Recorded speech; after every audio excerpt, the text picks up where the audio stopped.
నమస్తే, welcome to Telugu రాజ్యం. ప్రస్తుతం మనతో పాటు ఉన్నారు cine critic and political analyst Bharadwaj garu. ఆయనతో మాట్లాడి మరిన్ని వివరాలు తెలుసుకుందాం. నమస్తే సార్. నమస్తే సార్, ఇప్పుడు కూటమి ప్రభుత్వం పాలనలోకి వచ్చి సరిగ్గా 1 year అవుతుంది ఈ రోజుకి. ఎలా ఉందంటారు వాళ్ళ పాలన? అంటే గెలిచి 1 year అయింది, పాలనలోకి వచ్చి కాదు, గెలుపు సాధించి. అంటే గెలుపు సాధించడమే పరిపాలనలోకి రావటంగా భావిస్తే సంవత్సరం అని అనుకోవాల్సి వస్తుంది. ప్రభుత్వం ఏర్పాటు చేయడానికి కొంచెం టైం తీసుకున్నాడు ఆయన. అయితే ఈ గెలుపు వెనకే కుట్ర ఉంది అనేది ఇప్పుడు జరుగుతున్నటువంటి చర్చ. అంటే రకరకాల ప్రజల్ని మభ్యపెట్టి చంద్రబాబు నాయుడు గారు తన గెలుపుని డిజైన్ చేసుకుని గెలిచాడు. ఆయన గెలుపుని డిజైన్ చేసుకోవటం అంటే రకరకాల మెథడ్స్ అని అనుసరించాడు. ఆయన బ్రాండింగ్ పాలిటిక్స్ను విపరీతంగా వాడాడు, విస్పరింగ్ క్యాంపెయిన్లు చేశాడు. అంటే విస్పరింగ్ క్యాంపెయిన్ అంటే గుసగుసల ప్రచారం అంటారు. ఆ గుసగుసల ప్రచారం అంటే జగన్మోహన్ రెడ్డి దుర్మార్గుడు, అతను రోజు దుర్మార్గాలు మాత్రమే చేస్తాడు అని చెప్పి ప్రతి చెవిలోనూ నోరు పెట్టి చెప్పించటం. ఈ విస్పరింగ్ క్యాంపెయిన్ తాలూకా ప్రభావం జనం మీద బాగా పడింది. అలాగే తను షర్మిల గారు బయటకు రావటం, దాన్ని కూడా వినియోగించుకున్నాడు. వినియోగించుకుని లెఫ్ట్ పార్టీలని, కాంగ్రెస్ని, అలాగే ఇతర పార్టీలని, అంటే ఎలాగూ జనసేన, బీజేపీ, తెలుగుదేశం ఆ మూడు ఒక కూటమి, ఒక కంపార్ట్మెంట్. రెండో కంపార్ట్మెంట్లో కాంగ్రెస్, లెఫ్ట్, వాళ్ళని ఒక కంపార్ట్మెంట్లో పెట్టి 2 కంపార్ట్మెంట్లని తనే లీడ్ చేస్తూ ఇంజన్ భాగంలో తనుండి ముందుకు నడిపిస్తూ వైఎస్ఆర్సీపీని ఒంటరిని చేశాడు. అంటే జగన్మోహన్ రెడ్డిని ఒంటరిని చేయటం అనేది ప్రోగ్రాం. అలా ఒంటరిని చేసి తనకి తెలిసినటువంటి అన్ని విద్యలు ప్రదర్శించి ప్రయోగించి ఫైనల్గా విజయం సాధించాడు ఆయన. అంటే జనాలు అంత పిచ్చోళ్ళు అంటున్నారా చంద్రబాబు నాయుడు చెప్పగానే వాళ్ళు నమ్మేసి ఓట్లు వేసేయడానికి? బ్రాండింగ్ అంటే అదే, ప్రజలలో చెప్పగా నమ్మకం స్థిరపడుతుంది అనేటువంటి ఒక నమ్మకం ఉంది ఆయనకి. ఓకే, అది ఒక జగన్మోహన్ రెడ్డి విషయంలోనే కాదు, ఆయన చాలా సందర్భాల్లో చాలా మందిని అలా కాయిన్ చేసి బ్రాండింగ్ చేసి ఈ విస్పరింగ్ క్యాంపెయిన్ ద్వారా అవతల వాళ్ళని దెబ్బతీయటం అనేది ఆయన మొదటి నుంచి 95 నుంచి అనుసరిస్తున్న పద్ధతే. ఓకే, ఎవరినైనా టార్గెట్ చేస్తే ఆయన వాళ్ళ మీద విష ప్రచారం మొదలు పెడతాడు. మొదలుపెట్టి నెమ్మదిగా వాళ్ళకి వ్యతిరేకంగా మారుస్తాడు మొత్తం వ్యవహారాన్ని. మార్చి ఆ తర్వాత దెబ్బతీస్తాడు. ఇది ఆయన ఎన్టీ రామారావు గారితో ఆయన అనుసరించిన వ్యూహం కూడా అదే. ఓకే, ఎన్టీఆర్ ఏదో ఎవరి ప్రలోభంలోకి వెళ్ళిపోయాడు, లక్ష్మీ పార్వతి ఏది చెప్తే అది చేస్తున్నాడు, అలా చేసే మనిషి కాదు ఆయన. అయినప్పటికీ ఆ ప్రచారం చేశాడు విపరీతంగా. పరిపాలనలో ఆవిడ జోక్యం ఎక్కువైపోతోంది, ఆవిడ ప్రమేయంతోనే నిర్ణయాలు జరుగుతున్నాయి, ఇలాంటి ఒక విస్పరింగ్ క్యాంపెయిన్ చేస్తూ నెమ్మదిగా జనాలని, మొత్తం కుటుంబాన్ని తన వైపుకి లాగేసుకుని ఆ తర్వాత ఆ బలంతో కార్పొరేట్ శక్తుల ఆర్థిక దన్నుతో ఆయన ఎన్టీ రామారావు గారిని పదవిలోంచి కిందకి లాగేయగలిగాడు. అదే నమ్మకంతో ఆయన ఏ పనైనా అలాగే చేస్తాడు. ఆ ప్రోగ్రాంలో భాగంగానే ఆయన జగన్మోహన్ రెడ్డిని టార్గెట్ చేయాలి అని అనుకున్నాడు, టార్గెట్ చేశాడు. అలాగే స్వయంకృతాపరాధాలు కొన్ని ఉన్నాయి జగన్మోహన్ రెడ్డి దగ్గర. ఆయన ఎవరికి యాక్సెస్ ఇవ్వకపోవడం, రెగ్యులర్గా అంటే ఎమ్మెల్యేలతోనూ వీళ్ళకి కూడా రెగ్యులర్గా కలవటం అనేది జరగలేదు. ఆయన అంటే నేరుగా మనం డబ్బులు వేసేస్తున్నాం ప్రజల అకౌంట్లో, ఇలాంటి కొన్ని కార్యక్రమాలు అనుకున్నాడు ఆయన. ఈ కార్యక్రమాలు జరిగిపోతున్నాయి కాబట్టి ప్రజలు మనతోనే ఉంటారు అనేటువంటి ఒక భ్రమకి గురయ్యాడు. ఆయన చుట్టూ జరుగుతున్నటువంటి కాన్స్పిరసీని ఆయన గుర్తించలేదు, ఒకటి. రెండో మిస్టేక్ ఏంటంటే ఆయన ఎక్కువగా తన ఓట్ బ్యాంక్ని ఎక్స్పోజ్ చేసుకున్నాడు రోడ్డు మీదకి వచ్చి. అంటే నా ఎస్సీ, నా బీసీ ఇలా మాట్లాడుతూ వచ్చాడు ఆయన. అంటే నేను ఈ ఓటర్లందరినీ సెక్యూర్ చేశాను నా సంక్షేమ పథకాల ద్వారా అనేది లీక్ చేసేసుకున్నాడు ఆయనే. ఆయన ఓట్ బ్యాంక్ని ఆయనే రోడ్డు మీద పెట్టాడు. ఆ ఓట్ బ్యాంక్ని ఎలా లాక్కోవాలో స్కీమ్ ఆయన రచించాడు చంద్రబాబు. అలా లాస్ట్ ఇయర్ వచ్చినటువంటి ఫలితాలు ఆయనకు అనుకూలంగా రావటానికి ఇవన్నీ సహకరించినాయి. వీటితో పాటు ఈవీఎం మేనేజ్మెంట్ కూడా జరిగింది. ఓకే, ఈవీఎం మేనేజ్మెంట్ జరిగింది అనేది చాలా నిర్ణయం, అంటే జరిగిందా లేదా అనేటువంటి సందేహానికి తావులేని విధంగా అవి జరిగింది అని కూడా నిర్ధారణలు వచ్చినాయి ఈ మధ్య కాలంలోనే. ఈవీఎం అనేది ఈజీగా హ్యాక్ చేయవచ్చు, హాయిగా గెలుపు సాధించడానికి దాన్ని వినియోగించుకోవడానికి అవకాశాలు ఉన్నాయి అని ప్రూవ్ అయిపోయింది.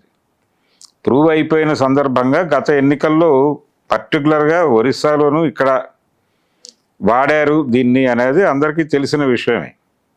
కొన్ని ఏరియాల్లో వాడారు. అంటే యాంత్రిక విజయం అనుకోవాలి, తాంత్రిక విజయం. నేను ఇందాక దాకా చెప్పిన ఈ విస్పరింగ్ క్యాంపెయిన్ ఇదంతా తాంత్రికం. అంటే యంత్రాలని కూడా తనకు అనుకూలంగా మలుచుకుని సాధించిన విజయం కాబట్టి యాంత్రిక విజయం అని కూడా అనాలి దాన్ని. అంటే తాంత్రికత యాంత్రికత రెండు మిక్స్ చేసి విజయం సాధించాడు ఆయన. జూన్ 4వ తారీఖు లాస్ట్ ఇయర్ గెలిచాడు చంద్రబాబు. గెలుపు సాధించడం టార్గెట్ అది అయిపోయింది. అది అయిపోయిన తర్వాత ఆయన తరహా పరిపాలనే నడుస్తోంది ఇప్పుడు. ఆయన తరహా పరిపాలన ఏమిటో మనం చూసాం. అమరావతి ప్రాంతంలో దాదాపు 35,000 ఎకరాలు గతంలో ఆయన ల్యాండ్ పూలింగ్ పేరుతో తీసుకున్నాడు జనాల దగ్గర నుంచి. దాని సెకండ్ ఫేజ్లో ఇంకో 40,000 ఎకరాలు కావాలి అని చెప్పి మొన్న ఆ కార్యక్రమం కూడా శ్రీకారం చుట్టాడు. అది నడుస్తోంది ఇప్పుడు. అంటే ఇంత భూమి ఏం చేస్తాడు ఈయన అనేది ఒక ప్రశ్న.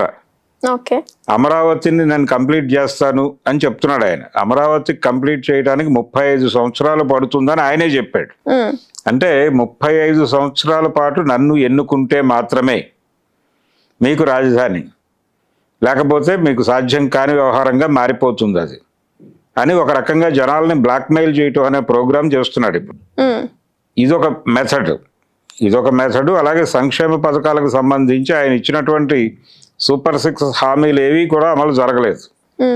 ప్రధానంగా మహిళలకి ఆర్టీసీ బస్సుల్లో ఉచిత ప్రయాణం అనేది చాలా బలంగా చెప్పాడు. తెలంగాణ స్ఫూర్తితో అది అమలుకి ఈ రోజు వరకు నోచుకోలేదు. ఫైనల్గా రీసెంట్గా ఒక మాట చెప్పాడు. అంటే జిల్లా వరకు పరిమితం అన్నాడు ఆయన. ఒకవైపు జిల్లాలు అక్కడ విభజన జరిగిపోయింది. అంటే ఉమ్మడి జిల్లాలు ఒక్కొక్క జిల్లా 3 జిల్లాలుగా మారింది. అంటే పక్క జిల్లాకి వెళ్ళాలంటే మళ్ళీ టికెట్ కొనుక్కోవాలి. దానివల్ల ఏమిటి ప్రయోజనం మాకు అంటున్నారు జనాలు. అది ఇంకా అమలు జరగలేదు, కానీ అమలుకు ముందే తూట్లు పొడి చేయటం అనే కార్యక్రమం చేశాడు ఆయన. ఇలా ప్రతిదీ అమలుకు ముందే తూట్లు పొడి చేయటం అనేది ఆయనకు మొదటి నుంచి ఉన్న అలవాటే. ఎన్టీ రామారావు గారు మద్యపాన నిషేధం, సంపూర్ణ మద్యపాన నిషేధం అని చెప్పి అమలు చేశాడు. చంద్రబాబు నాయుడు ఎన్టీఆర్ నుంచి పదవి లాక్కున్న మరుక్షణం పాక్షికంగా మద్యపాన నిషేధం, అంటే తక్కువ షాపులతో మద్యాన్ని అమ్ముతాము, అంటే అవైలబిలిటీ తగ్గిస్తాము అని చెప్పి ఒకేసారి ఇలా రద్దు చేయటం కరెక్ట్ కాదు, ప్రజల మీద వాళ్ళ ఆరోగ్యాల మీద ప్రభావం చూపిస్తుంది కాబట్టి నేను లిమిటెడ్ షాపులతో మొదలు పెడతాను అని చెప్పి నెమ్మదిగా దాన్ని మధ్యాంధ్రప్రదేశ్గా మార్చేశాడు ఆయన. అంటే దేన్నైనా ఆయన తూట్లు పొడి చేయగలడు. అదే పద్ధతిలో జగన్మోహన్ రెడ్డి టైంలో అమలైనటువంటి సంక్షేమ పథకాలన్నింటినీ కూడా నీరుగార్చాడు. ప్రభుత్వ స్కూళ్ళని నిలబెట్టడం కోసం జగన్మోహన్ రెడ్డి చేసిన కార్యక్రమాలు కూడా ఆపారు. కానీ ఒకదానికి మాత్రం భయపడుతున్నారు, ఇంగ్లీష్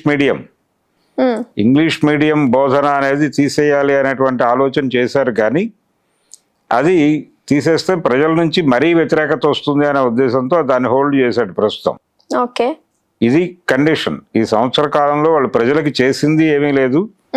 కాకపోతే రెడ్ బుక్ పాలన అనే పేరుతో ఆయన మొదటి నుంచి చెప్తూ వస్తున్నాడు లోకేష్, నేను చాలా మంది పేర్లు నోట్ చేసుకుంటున్నాను నా పుస్తకంలో అని. అందులో భాగంగా కక్ష సాధింపు చర్యలు జరిగినాయి, చాలా మందిని అరెస్టులు చేశారు, రకరకాల కేసులు పెట్టారు, వేధించారు.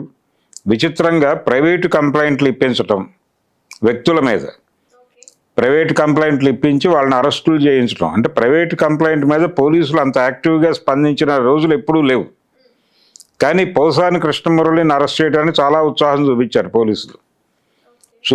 అతను అరెస్ట్ చేశారు. ప్రతి కంప్లైంట్గా ఆయన రకరకాల చోట్లకి తిప్పారు. ఫైనల్గా ఆయన్ని ఒక క్రైసిస్లోకి నెట్టేసి విడుదల చేశారు, వచ్చేసాడు ఆయన. ఇది ఒక స్కీమ్గా అమలు చేస్తున్నారు. ఇప్పుడు ఎవరినైనా సరే మేము ఏదైనా చేయగలం అనే పరిస్థితికి తీసుకెళ్ళిపోయారు. బెదిరింపు రాజకీయాలు, దబాయింపు రాజకీయాలు, ఎవరైనా నోరు తెరిస్తే కేసులు పెట్టి అరెస్ట్ చేయటం, ఇలాంటి కార్యక్రమాలు అంటే అణచివేత కార్యక్రమాలు కూటమి ప్రభుత్వం చాలా కట్టుదిట్టంగా అమలు చేస్తోంది ఆంధ్రప్రదేశ్లో. ఇందులో భాగంగానే రీసెంట్గా అంటే ఒక మనిషి చనిపోయి వాళ్ళ ఇంట్లో అంత్యక్రియలు చేసుకుంటుంటే అంత్యక్రియలకు వాళ్ళ బంధువుల్ని కూడా రానివ్వనంత దుర్మార్గంగా బిహేవ్ చేస్తోంది కూటమి ప్రభుత్వం. మావోయిస్ట్ పార్టీ కార్యదర్శి కేశవరావు గారి ఇంట్లో వాళ్ళ బంధువులు వాళ్ళేదో కర్మకాండ చేసుకుంటుంటే దానికి వాళ్ళ బంధువుల్ని అడ్డుకుని ఆధార్ కార్డులు చూసి మీ ఇంటి పేరు వెళ్ళింటి పేరు ఒకటి కాదు కదా, మీరు వెళ్ళిపోండి ఇక్కడి నుంచి అన్న పద్ధతిలో బిహేవ్ చేశారు వాళ్ళు. ఇంత క్రూయల్గా వాళ్ళు పరిపాలనని అమలు చేస్తున్నటువంటి పరిస్థితి కనిపిస్తుంది. శాంతి భద్రతల పేరుతో వాళ్ళు చేస్తున్నారు. అంటే హాల్ మీటింగులు కూడా జరగనిచ్చేటువంటి పరిస్థితి కనిపించడం లేదు ఆంధ్రప్రదేశ్లో. ప్రజలు ఒక చోట కూర్చుని ప్రభుత్వ విధానాల గురించి మాట్లాడుతారు అంటే వెళ్ళిపోయి అక్కడ దాన్ని డిస్టర్బ్ చేయటం అనేది ప్రోగ్రామ్గా పెట్టుకున్నాడు ఆయన. అంటే దీని వెనక పవన్ కళ్యాణ్ గారి హస్తం కూడా ఉందంటారా? పవన్ కళ్యాణ్ కూడా ఏమీ మాట్లాడలేని పరిస్థితి. ఆయన కూడా ప్రస్తుతానికి కూటమిలో ఉన్నాడు కాబట్టి ఆయన కూడా వీళ్ళతో ట్రావెల్ అవుతున్నాడు అంతే. అంటే ప్రతిదీ బ్రహ్మాస్త్రం చేస్తున్నారు వీళ్ళు. తిరుపతిలో అక్కడ కల్తీ జరిగింది నెయ్యి అనేది ఒక అంశం. ఆ వచ్చినటువంటి సరఫరా అయినటువంటి నెయ్యిలో వేరే జంతువుల తాలూకా కొవ్వు కలిసింది అనేది ఒక ఇష్యూ. దాన్ని పట్టుకుని తిరుమల అపవిత్రం అయిపోయింది, ప్రాయశ్చిత్త దీక్షలు ఇలాంటి ఎజెండాతో అక్కడ హడావిడి చేసి అది కూడా టార్గెట్ ఇదే, వైసీపీని టార్గెట్ చేయటమే. దానికోసం చాలా హడావిడి చేశారు. ఆ హడావిడిలో పవన్ కళ్యాణ్ గారు చేసినటువంటి విన్యాసాలు అందరూ చూశారు. మొన్నటికి మొన్న ఆయన సినిమా రిలీజ్ డేట్ అనుకున్నారు, హరిహర వీరమల్లు 12వ తారీఖు. ఇప్పుడు రిలీజ్ కావడం లేదు ఆ సినిమా. కానీ 12వ తారీఖు అని వీళ్ళు అనుకునే టైంకి సింగిల్ స్క్రీన్స్ వాళ్ళు వాళ్ళ ఇష్యూస్తో వాళ్ళ సమస్యలతో వాళ్ళు థియేటర్లు ఆపేద్దాం అనుకున్నారు. అంటే నా సినిమా రిలీజ్ అవుతుంటే వాంటెడ్గా మీరు థియేటర్లు మూసేస్తానంటున్నారు, అంటే నాకు వ్యతిరేకంగా మిమ్మల్ని ఎవరో గైడ్ చేస్తున్నారు, వాళ్ళ గైడెన్స్లో మీరు థియేటర్లు మూస్తున్నారు అని మాట్లాడాడు ఈయన పవన్ కళ్యాణ్. అంటే ఈయన ఉద్దేశం ఏంటి, ఈయన వాయిస్ వెనకాలన్న అర్థం ఏంటి, వైసీపీ వాళ్ళతో ఈ థియేటర్ల యాజమాన్యాలు అందరూ కలిసిపోయి తన సినిమా రిలీజ్ అయ్యేటప్పుడు సినిమా హాళ్ళు మూసేస్తున్నారు అనే సెన్స్ వచ్చేలాగా మాట్లాడాడు ఆయన. నిజానికి ఆయన పరిపాలకుడు. వాళ్ళని పిలిచి మాట్లాడి కన్విన్స్ చేసి మీ సమస్యలు ఏంట్రా బాబు అని అడిగి తెలుసుకుని పరిష్కరించి థియేటర్లు ఓపెన్ చేయించాల్సినటువంటి బాధ్యత ఉంది ఆయనకి. ఆ పని మానేసి వాళ్ళ మీద దాడి చేసే ప్రయత్నం చేశాడు. ఆల్రెడీ సమస్యల్లో ఉన్నారు వాళ్ళు. ఆ సమస్యల నుంచి బయటపడటానికి ఏం చేయాలో అది చేయకుండా మీరు సమ్మె ఎలా చేస్తారు అని చెప్పి దాడి చేయటం చాలా అప్రజాస్వామిక వ్యవహారం కదా. పవన్ కళ్యాణ్ కూడా ప్రస్తుతం ఆ వ్యవస్థలో కూరుకుపోయి ఉన్నాడు. ఓకే. అందుకని కూటమి మొత్తం బీజేపీ, తెలుగుదేశం, జనసేన 3 పార్టీలు ప్రజా వ్యతిరేక పరిపాలనని చాలా అద్భుతంగా నడిపిస్తున్నారు. అక్కడ తనకి వ్యతిరేకంగా ఎవరు గొంతెత్తినా వాళ్ళ గొంతు మీద కాలు పెట్టే పద్ధతిలో వ్యవహరిస్తున్నారు. ఓకే. ఇంకంటే మార్పులు ఏమి ఉండవంటారా? ఇలానే నడుస్తుంది అంటారా? నడుస్తుంది. అంటే ప్రజలు తీర్పు చెప్పాలి, మళ్ళీ ఎన్నికలు రావాలి, ప్రజలు తీర్పు చెప్పాలి. కాబట్టి ఈ లోపు నేను ప్రజలను ఏదో విధంగా మళ్ళీ వశపరుచుకోగలను అనేటువంటి నమ్మకం కూడా ఉంది ఆయనకి. ఓకే. అంటే అభివృద్ధి అనే పేరుతో ఒక 5-6 కార్పొరేట్ కంపెనీలను తీసుకొచ్చి ఆ అమరావతి ఏరియాలో ఆయన కొన్ని ఫ్యాక్టరీలు ఇవి పెట్టించి దాన్ని అభివృద్ధి నమూనాగా చూపించి ఆ చాటున ఈ భూములన్నీ కూడా కార్పొరేట్లకి కట్టబెట్టడం, ప్రజల భూముల్ని కార్పొరేట్లకి కట్టబెట్టడం అనే ఒక కార్యక్రమాన్ని విజయవంతంగా నిర్వహిస్తున్నాడు. ఇదంతా తన క్రెడిట్గా రేపు చెప్పుకొని మళ్ళీ గెలవాలనేది ఆయన ఆలోచన. చూడాలి, అంటే ప్రజలు మేలుకుంటే ఆయన చేస్తున్నటువంటి టక్కు టమార గజకర్ణ గోకర్ణ విద్యలన్నీ ప్రజలకు అర్థం చేయించడం కోసం ఒక ప్రయత్నం జరగాల్సి ఉంది. పౌర సమాజం మేలుకునే పద్ధతిలో ఒక కార్యక్రమం జరగాల్సి ఉంది. కనీసం వామపక్షాలైనా ఆ కార్యక్రమాన్ని నిర్వహిస్తాయేమో అని ఆశ. చూడాలి ఎంతవరకు ముందుకెళ్తుంది అనేది. ఈ సంవత్సరం అయితే ఆయన సాధించింది ఏమీ లేదు. ఆయన రెడ్ బుక్ రాజ్యాంగం అనే పేరుతో అరెస్టులు చేశాడు, చాలామంది మీద కేసులు పెట్టగలిగాడు. అలాగే తను ఇచ్చినటువంటి హామీలు ఎందుకు అమలు చేయలేకపోతున్నది ప్రజలకి చాలా బాధపడుతూ చెప్పాడు, అమలు మాత్రం చేయలేదు. అలాగే అప్పటికే అమలు జరుగుతున్నటువంటి వ్యవహారాలన్నింటినీ పక్కకి గెంటేశాడు. వాలంటీర్ వ్యవస్థను రద్దు చేశాడు. ఇక ప్రైవేటు విద్యని ప్రోత్సహించడానికి రకరకాల ప్రయత్నాలు చేస్తున్నాడు. అలాగే ఫీజు రీఎంబర్స్మెంట్ ఇలాంటి హామీలు కూడా ఆయన ఎన్నికల టైంలో చాలా అగ్రెసివ్గా మాట్లాడాడు, కానీ అధికారంలోకి వచ్చాక దాన్ని అమలు చేయటం అనేది ప్రాపర్గా జరగటం లేదు. ఆరోగ్యశ్రీ లాంటి పథకాలు కూడా ప్రాపర్గా అమలు జరగటం లేదు. ఆ ఏరియాలో కూడా వ్యాక్యూమ్ ఉంది అక్కడ. ఇటువంటి పరిపాలన ఆయన నడుపుకుంటూ వెళ్ళిపోతున్నాడు హాయిగా.